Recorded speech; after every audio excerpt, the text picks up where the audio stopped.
and welcome to Stories for Wonderful Children. I'm Dan Wendelin, your host and storyteller. Years ago, I began recording the bedtime stories I told my children every night. Now, I'd like to share those stories with you. I hope you enjoy my Stories for Wonderful Children.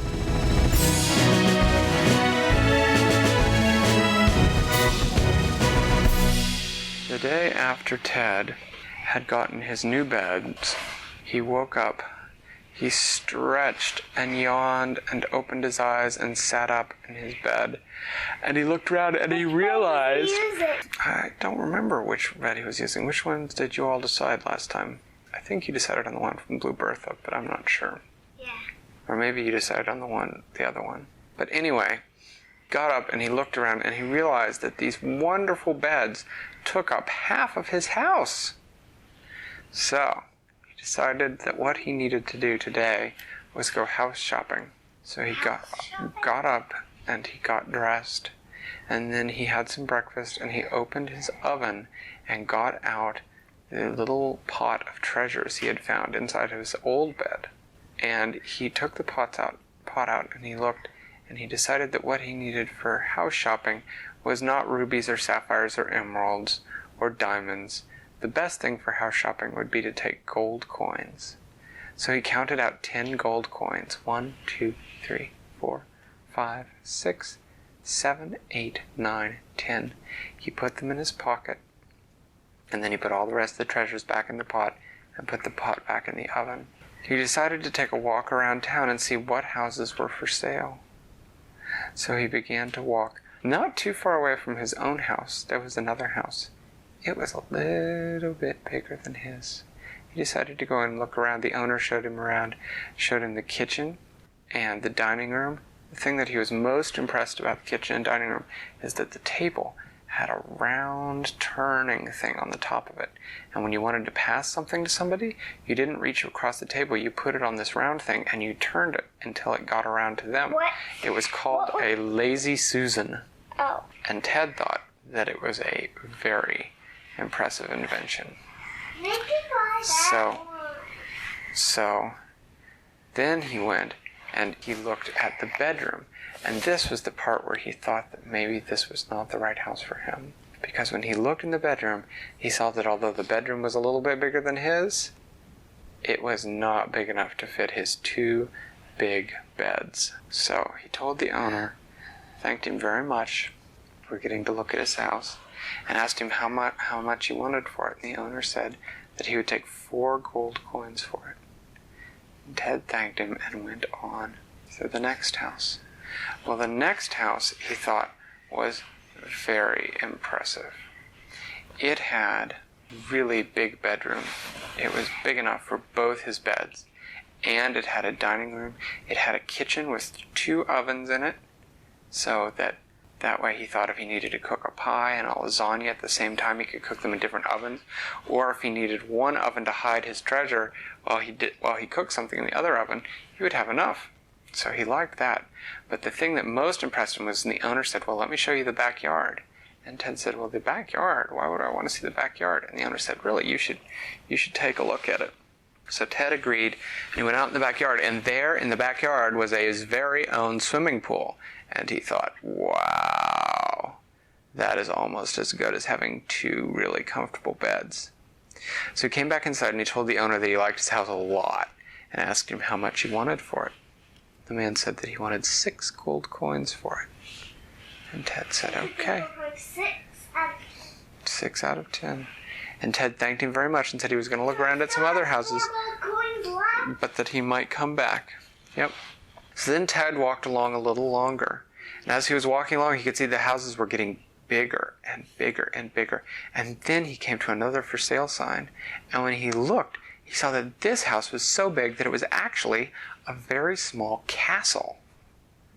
He went up to it. The castle? He went up to it, and it had a wall out front. It even had a small moat. It wasn't really much of a moat. It was more a little bit of a puddle, really.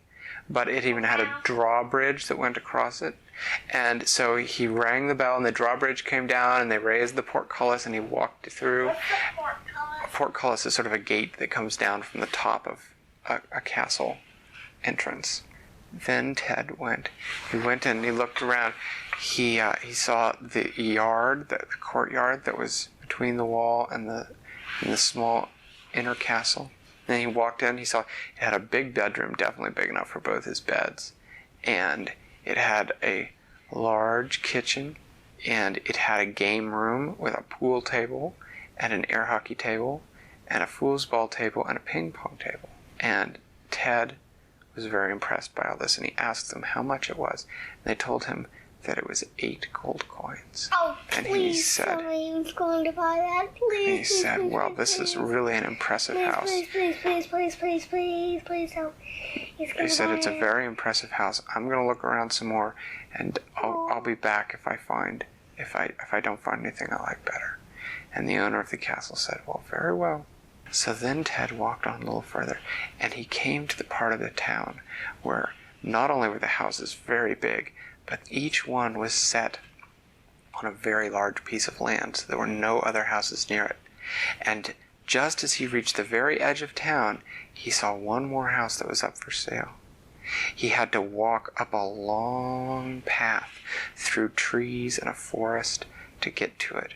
And many of the trees, as he went along, one of the trees he saw had a tree house up in the branches, and another tree had a swing hanging from the branches.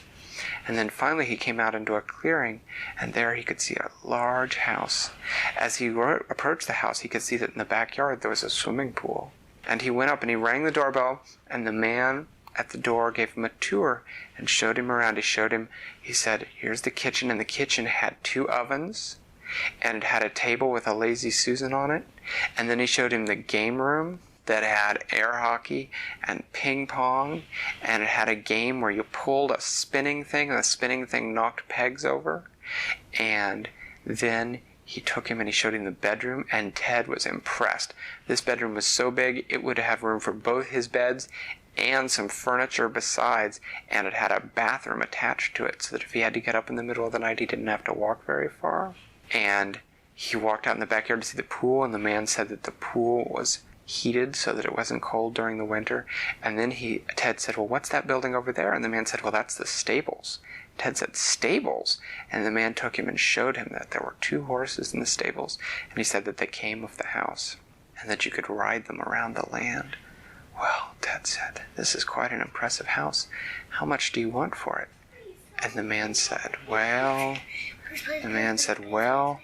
I'm asking 11 gold coins for it. Ted said, 11 gold coins, really? So he thought about it for a minute. He said, would you take 10 gold coins for it?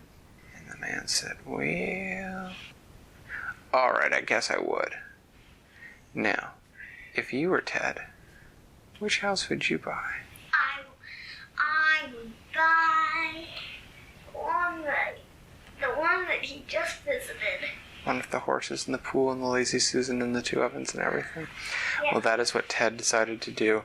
He paid the 10 gold coins, and he went home and got out some more silver coins from his pot, and he paid some movers, and they moved all his things into the house that very day.